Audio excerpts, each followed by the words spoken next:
Bismillahirrahmanirrahim. Assalamualaikum warahmatullahi wabarakatuh. Selamat bertemu kembali di mata pelajaran pekerjaan dasar elektromekanik. Di KD yang keempat kita akan bicara tentang memilih alat dan bahan kerja elektromekanik dari bahan logam. Alhamdulillah ini sudah memasuki pertemuan yang ke-11, di mana minggu lalu kita telah membahas mengenai bahan-bahan dari logamnya. Sekarang kita nanti akan membahas alat kerja bangku dari peralatan yang nanti akan kita gunakan untuk mengerjakan atau praktek dari bahan-bahan logam. Semoga kalian dalam keadaan sehat, tidak kurang suatu apa, sehingga nanti bisa mengikuti pelajaran dalam kondisi yang fit, dalam kondisi yang segar bugar, sehingga nanti pengetahuan ataupun hal-hal yang kita bahas hari ini bisa diterima dengan baik. Nah, anak-anakku yang saya banggakan bahwa memang di teknik ketenaga listrikan tidak akan lepas dari bahan-bahan logam, karena hampir sebagian besar komponen-komponen listrik itu terbuat dari logam. Nah, kalau kita kilas sedikit dari minggu lalu telah belajar tentang karakteristiknya dari logam besi, terutama yaitu logam besi karakteristiknya seperti apa, kemudian non besi seperti apa. Karena itu semua harus kita ketahui dan harus kita pahami, sehingga nantinya ketika kita bertemu dengan bahan-bahan tersebut sudah sedikit banyak punya bekal pengetahuan, sehingga kita tahu cara memperlakukannya. Nah, kali ini kita akan mempelajari seperti yang telah saya sampaikan tadi di awal, bagaimana kerja bangku bahan logamnya. Apa saja yang dipelajari? Tentu kita harus belajar mulai dari alatnya, kemudian teknik melukisnya bagaimana, teknik mengikirnya bagaimana, teknik mengebornya, kemudian teknik memahatnya, teknik menggergajinya, bagaimana untuk bahan logam ini. Ya, dari 6 ini nanti kita bahas satu persatu. Perlu perhatian kalian semua, sehingga pengetahuan ini dapat nanti dipahami bersama. Baik, kita mulai dari yang pertama. Kita akan bahas mengenai peralatan kerja bangku. Apa saja? Nah, tentu di pertemuan-pertemuan sebelumnya, di KD-KD sebelumnya, kita sedikit banyak telah menyinggung ini. Nah, kita cuplik sedikit atau kita ambil lagi beberapa di antaranya yang telah kita pelajari pada sebelumnya. Apa saja itu? Ya, kita lihat. Ada alat ukur dan mal. Tentu kemarin kita telah belajar alat ukurnya. Ada jangka sorong, ada mistar, ya kan? Ada mikrometer. Nah, yang kedua alat penanda. Alat penanda itu juga telah kita pelajari. Nanti kita sekarang belajar bagaimana menggunakannya di materi kali ini. Selanjutnya kita pemukul. Belajar alat pemukul. Penyerut, penjepit, alat memotong, dan alat pelubang. Nah, dari ketujuh jenis alat kerja bangku ini, tentu seperti yang telah saya kemukakan tadi, beberapa di antaranya telah kita pelajari, mulai dari fungsi, mulai dari alat ini terbuat dari apa, itu di pertemuan-pertemuan sebelumnya. Baik, kita lihat yang alat ukur dan mal ini.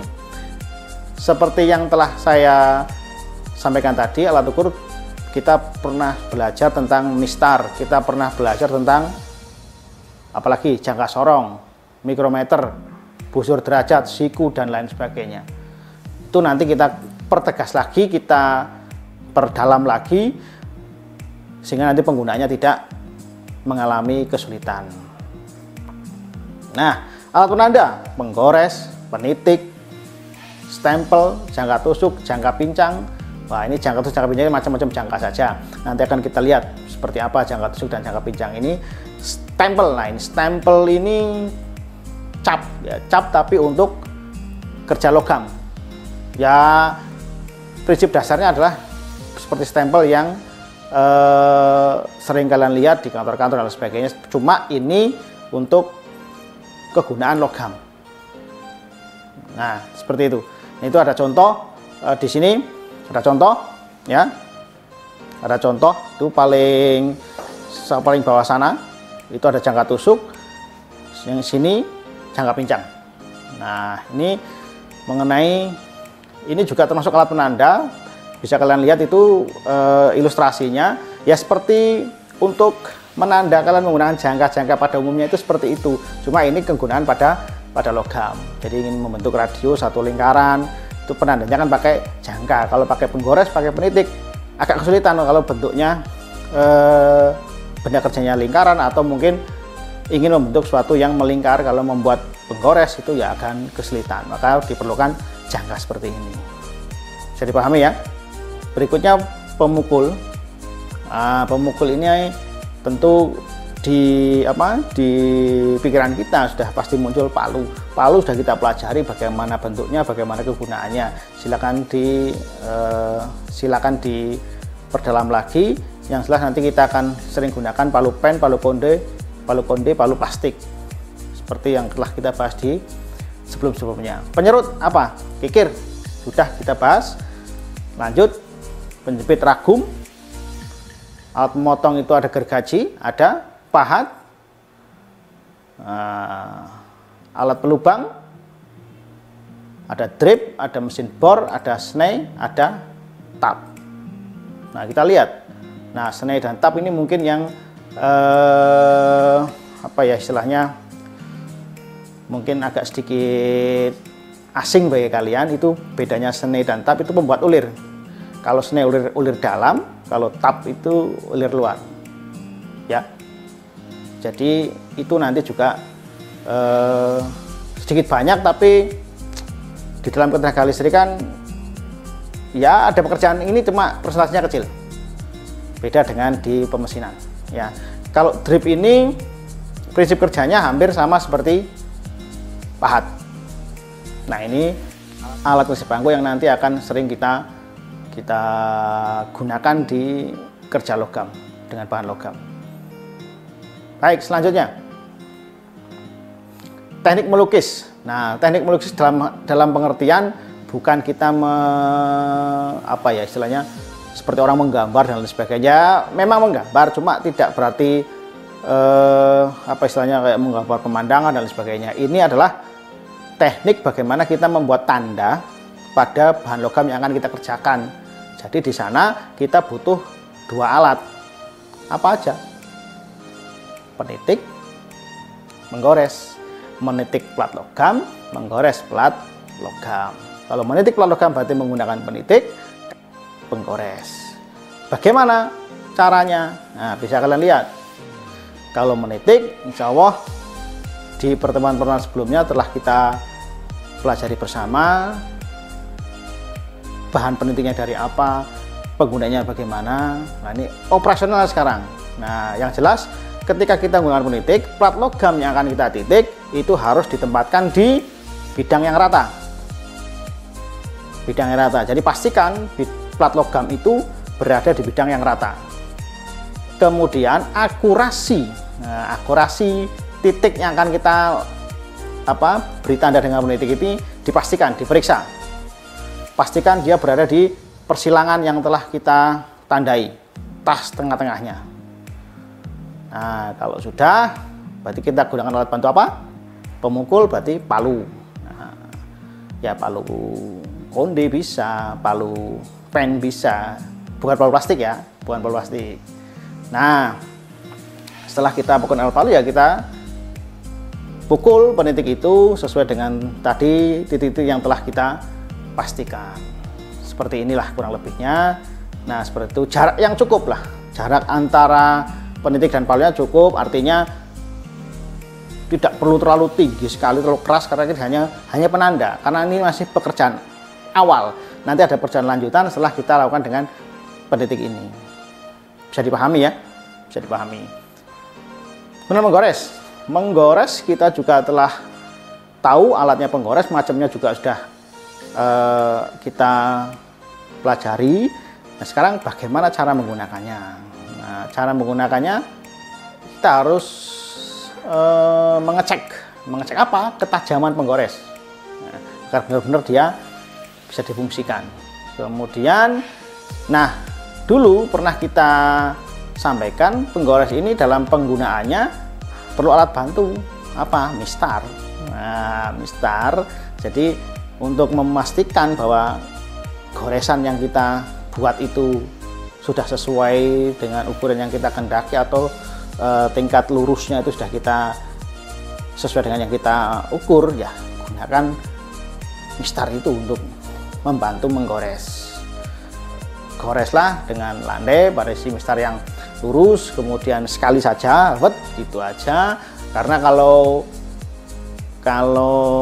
berulang itu malah bisa double, akhirnya malah tidak begitu kelihatan garisnya. Ya seperti ini kurang lebih. Nah, itu posisi tangan dan posisi penggores dan kelihatan ya. Posisi tangan sama posisi penggoresnya kelihatan di situ. Kurang lebih nanti seperti itu yang akan kalian lakukan ketika nanti akan menggores atau memberikan tanda berupa goresan pada plat logam yang akan kita kerjakan. Jadi bisa dipahami ya bahwa teknik melukis di sini artinya kita memberikan tanda berupa titik maupun memberikan tanda berupa goresan. Oke, kalau bisa dipahami, kita lanjut ke berikutnya tentang teknik mengikir. Kikirnya sudah kita pelajari. Sekarang bagaimana caranya, bagaimana prosesnya, ada berapa jenis bentuk model kikirannya ya. Kalau kikirnya kan kemarin sudah kita pelajari, ada kikir segitiga, rata, bulat, setengah bulat, dan lain sebagainya. Sekarang teknik mengikirnya bagaimana? Yang pertama mengikir rata. Yang kedua mengikir radius. Yang ketiga mengikir bulat. Apakah ini nanti ada pengaruhnya dengan macam-macam kikir yang telah kita pelajari sebelumnya? Ya mari kita lihat penjelasannya. Baik, kita mengikir rata.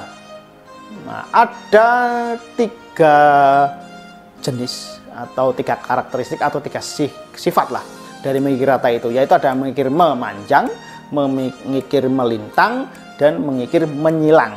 Memanjang, ingat ya, melintang, menyilang. Apa dan bagaimana? Mari kita lihat. Mengikir memanjang itu menggunakan kikir secara sejajar dengan sisi panjang benda. Kalau melintang menggunakan kikir sejajar dengan benda kerja. Menyilang menggunakan kikir dengan sudut 60 derajat terhadap sisi panjang benda kerja. Kita lihat ini di bawah. Nah, yang nomor 1 ini sebagai gambaran dari mengikir memanjang. Yang nomor 2 ini mengikir melintang. Ya. Yang nomor 3 ini mengikir menyilang. Ya, ini mengikir rata. Jadi kalian nanti ketika ada tugas untuk menghaluskan, meratakan permukaan benda seperti itu, ada 3 pilihan yang bisa kalian lakukan. Kalian bisa mengikir melintang, memanjang, ataupun menyilang. Bisa dipahami ya, pilihannya itu terjadi seperti itu namanya mengikir rata. Kalau mengikir radius bagaimana? Kita lihat. Nah, tadi kita bicara jangka kan? Nah, di sini salah satu gunanya. Kita harus ngerti radius itu kan berhubungan dengan lingkaran. Nah, makanya kita harus beri tanda dengan jangka mana yang akan dikikir. Setelah itu lakukan dengan cara mengikir memanjang dengan arah menyilang. Gerakan berayun dalam mengikir radius seperti ini. Nah, ini kalau kalian diminta untuk membentuk benda kerja seperti ini, inilah nanti yang namanya sebagai mengikir radius. Terus teknik mengikir yang ketiga apa? Mengikir bulat. Kita lihat, mengikir bulat ini berarti gampangannya begini. Kalian diberi benda kerja misalkan kotak seperti balok itu, diminta agar kotak balok ini jadi bulat. Maka pekerjaan dari kotak menjadi bulat ini dengan cara teknik mengikir bulat. Caranya bagaimana? Ya pertama harus kita apa namanya, rekayasa, mulai dari segi 14 kemudian menjadi segi 16, semakin banyak sehingga akhirnya menjadi bulat. Bisa kalian perhatikan itu ilustrasinya. Nah, ini lihat dari kotak ya, ini kotak ya ini. Kemudian dibuat perseginya semakin banyak perseginya, itu kan akhirnya lama-kelamaan di paling akhir ini jadi bulat. Ini pekerjaannya, step-stepnya kelihatan kan, step-stepnya dari kotak seperti ini, persegi berapa ini, 1, 2, 3, 4, 5, 6, berapa itu, nah, segi 6 menjadi segi banyak lagi, akhirnya bulat. Caranya seperti di bawah itu tadi, mengikir bulat terus seperti itu, melingkar ya, seperti ini ngikirnya. Nah seperti itu, tapi diawali dari kotak itu, dibuat persegi pelan-pelan, persegi semakin lama jumlah seginya atau jumlah apa itu semakin banyak sehingga akhirnya membulat seperti itu ya. Bisa dipahami ya untuk teknik mengikir ya. Itu nanti tinggal jenis pekerjaan apa yang dalam mengikir ini yang akan diberikan oleh guru kalian atau instruktur kalian. Nanti kalian tinggal menyesuaikan. Oh ini harus dikikir rata, ya udah. Kamu kalau kikir rata ada 3 pilihan: melintang, menyilang, atau memanjang. Oh ini kalau seperti ini ya harus radius ini, ya kamu ngikir radius seperti itu ya. Bisa dipahami ya. Baik, dari penjelasan tadi tetap silahkan jika memang ada yang mau ditanyakan silahkan sampaikan di kolom komentar.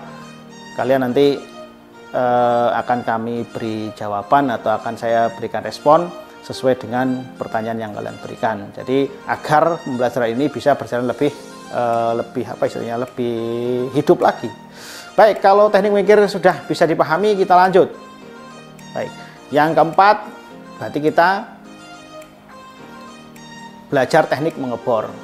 Nah, mengebor dalam pikiran kalian ya melakukan pekerjaan yang membuat lubang dengan menggunakan bor. Nah, bornya seperti apa, mengebor seperti apa. Nah, nanti yang sering digunakan di bidang kelistrikan, teknik kelistrikan, kita akan sering gunakan bor duduk ya. Seperti itu bentuknya. Kemudian bor tangan seperti ini bentuknya. Nah ini yang paling mungkin familiar bagi kalian karena beberapa rumah tangga itu kadang ada yang memilikinya, sehingga mungkin beberapa dari kalian tidak begitu asing dengan benda ini. Cara menggunakannya saya yakin juga sedikit banyak sudah banyak yang tahu. Nah baik, bagaimana cara menggunakan produk? Mari kita lihat. Nah, pertama tentu benda kerja harus terpasang di ragum dengan baik. Ragumnya sendiri juga sudah harus terpasang dengan baik, artinya sudah dimur baut dengan pengikatnya sehingga sudah apa istilahnya paten lah di situ. Kemudian kecepatan bor duduk ini harus diperhatikan. Ya ini ada motor. Nah ini di atas belakang itu yang ini hitam, warna hitam ini motor listriknya. Kecil memang dayanya, memang karena bornya kecil juga. Ini makanya putarannya juga harus diperhatikan itu. Kemudian kepala bornya telah dijepit dengan benar sehingga nanti tidak membahayakan untuk kita. Yang terakhir, karena kita bekerja berarti pastikan kita telah menggunakan peralatan K3 dengan baik dan benar. Nah, kalau bor tangan bagaimana? Bor tangan ya sama, hampir mirip sebenarnya. Artinya kita harus pastikan juga mata bornya terpasang dengan baik. Pastikan benda kerja juga setelah ditandai, sebenarnya di bor duduk pun benda kerja yang mau dibor ya itu juga harus ditandai dengan penitik sehingga nanti mata bornya itu tidak melenceng. Nah, kemudian setelah pasti seperti itu, hidupkan mesin bornya, bor tangan itu tadi sesuai dengan kedalaman yang sesuai dengan kedalaman yang kita inginkan. Jangan lupa pakailah peralatan K3 agar kita terlindungi. Nah, seperti ini contoh menggunakan bor duduk. Nah, itu gambar ini. Nah, ini kepala bor, drill bitnya. Di sini nanti letaknya mata bor. Saya yakin sudah tidak asing bagi kalian. Baik, untuk teknik mengebor seperti itu, tidak ada yang kesulitan kelihatannya, artinya mudah saja ini. Hampir semua memahaminya, saya yakin, karena memang pekerjaannya sederhana. Yang perlu adalah kehati-hatian dan kewaspadaan kita. Baik, kita lanjut. Teknik menggergaji. Teknik menggergaji intinya ya, kita kalau ingin menggergaji ya dimulai dengan permukaan yang rata dulu, kemudian sedikit dimiringkan, kemudian telapak posisi tubuh kita ketika menggergaji seperti bisa kalian simak atau kalian lihat di layar kalian. Yang perlu diperhatikan waktu menggergaji adalah telapak kaki kanan lurus, telapak kaki kiri agak menyerong, badan sedikit dicondongkan ke depan, kaki kanan selalu lurus dan kaki kiri sedikit menekuk pada lutut. Nah, yang perlu juga kalian pahami atau kalian mengerti dari teknik menggergaji ini adalah peruntukan gergajinya. Seperti ini misalkan. Nah, dari jumlah gigi gergaji tiap incinya itu kita bisa menentukan jenis bahan yang akan kita potong, kemudian tebal bahannya seperti bagaimana. Jadi kalau misalkan kita punya tebal bahan misalkan 55 mili, jenis bahannya lunak dan tebal, ya kita bisa menggunakan gigi gergaji yang tiap incinya punya mata, jumlahnya itu 14, seperti itu. Nah, ini memang sedikit yang perlu dipelajari. Kalau jenis gergajinya sudah kita bahas, sekarang kita lihat lebih spesifik lagi sampai kepada jumlah gigi gergaji tiap incinya, karena itu juga nanti menentukan jika jenis bahannya sedang dan sampai dengan keras, tebalnya 3,2 mili, nah kita harus gunakan jumlah gigi yang 24, seperti itu. Ya, pengetahuan ini harus kita kuasai dan kita pahami agar kita tidak asal. Kadang-kadang kan kita menggergaji hasilnya kurang maksimal, terus selama prosesnya itu kita mengalami kesulitan, kok kelihatan keras, cepat, enggak putus-putus, kemudian istilahnya tenaga kita keluar banyak ya, karena mungkin salah satunya kita salah dalam memilih gergajinya. Nah, ini posisi gergaji seperti itu. Ini kalau kita dengan gergaji besi, nah, seperti itu. Nah, yang sebelahnya itu yang ini dengan kayu, gergaji kayu seperti itu ya. Nah, karena kita nanti materi bab ini adalah logam ya, nanti kurang lebih kita akan seperti ini dan yang paling sana. Nah, di sana itu nanti bagaimana teknik menggergaji. Yang perlu perhatikan ini, nah ini jumlah ini. Jadi selama ini kan mungkin kita asal ya, pokoknya ini mata gergajinya seperti ini, gunakan. Hasilnya kadang-kadang memang kurang maksimal akhirnya. Ya, bisa dipahami ya sampai sini ya. Baik, kalau bisa kita ke yang terakhir yaitu teknik memahat. Di materi ini teknik memahat bagaimana memahat pada dalam artian itu ya semacam apa ya, membuat lubang, membuat potongan, tapi ini dengan pahat-pahat untuk logam. Jadi kemungkinan kemarin kita kan telah membahas dengan pahat-pahat yang untuk apa, kayu ya, lalu bahan non logam kemarin kan telah kita pelajari. Kurang lebihnya sama, cuma benda kerjanya sekarang adalah logam. Ya, bentuk-bentuk pahatnya hampir sama seperti ini. Proses cara mengerjakannya juga hampir sama, cara memegangnya dan lain sebagainya. Cuma bedanya sekarang kita ngerjakan dengan bahan logam. Kalau yang ini pahat-pahat yang terpasang pada mesin bubut. Kalau yang sebelahnya ini dengan yang sana itu manual. Kalau yang ini dengan mesin, ini mesin bubut ya. Ini kalau ini berarti yang manual ini berarti kita nanti perlu alat bantu. Nah, alat bantunya berupa apa? Ya, pemukul. Nah, ya kalau secara teorinya sih ketika memegang pahat ya genggam dengan kuat, kemudian sesuaikan dengan apa istilahnya bentuk pahatnya, ya nanti menyesuaikan pegangannya, seperti itu aja. Bisa dipahami ya? Ya sekali lagi untuk lebih bisa memahami ini semua tentu kalian harus lebih banyak membaca. Nanti ketika sudah ditunjang dengan praktik, insya Allah akan lebih jelas lagi.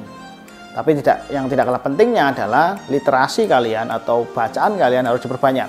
Mulai dari apa yang telah saya terangkan tadi sampai dengan materi yang ke-6 ini. Materi apa? Teknik memahat ini. Jadi agar apa istilahnya penguasaan pemahaman terhadap konsepnya itu kalian lebih gamblang lagi. Nah, ketika membaca tadi nanti kan muncul pertanyaan, ya silakan ditanyakan, atau muncul kebingungan dan tanyakan agar tidak menjadi hal yang akan menghambat kalian. Oke, bisa dipahami ya? Kalau bisa ya ini silakan, ini nanti dikerjakan sebagai tolak ukur atau sebagai feedbacknya ketika kalian mendengarkan, menyimak atau memperhatikan apa yang saya terangkan tadi. Ya ini apakah sudah ada yang kalian pahami? Ya ini caranya saya mengukur. Nanti memang dari hasil ini jika ada beberapa yang kurang pas ya akan kita sampaikan ke kalian, tolong belajar lagi karena kalian masih belum memahami tentang ini. Jadi bisa dipahami ya. Materi ini sudah tersedia di Google Classroom kalian. Silahkan buka Google Classroom kalian, manfaatkan waktu dengan baik agar belajar kalian lebih efektif. Jadi sekali lagi materi yang dari KD yang keempat, sehingga materi terakhir dari KD keempat. Jadi minggu berikutnya kita akan mengadakan penilaian dari keseluruhan dari KD yang keempat ini. Bisa dipahami ya? Baik, sekali lagi jika memang ada yang perlu ditanyakan silahkan ditanyakan, tulis di kolom komentar, di Google Classroom-nya juga boleh, di YouTube-nya juga boleh, by WA pun tidak ada masalah, akan saya layani ya. Baik, saya kira pembelajaran hari ini saya cukupkan sekian. Terima kasih atas perhatiannya. Tetap jaga kesehatan, kerjakan tugas-tugas dengan baik, jangan lupa bahagia. Assalamualaikum warahmatullahi wabarakatuh.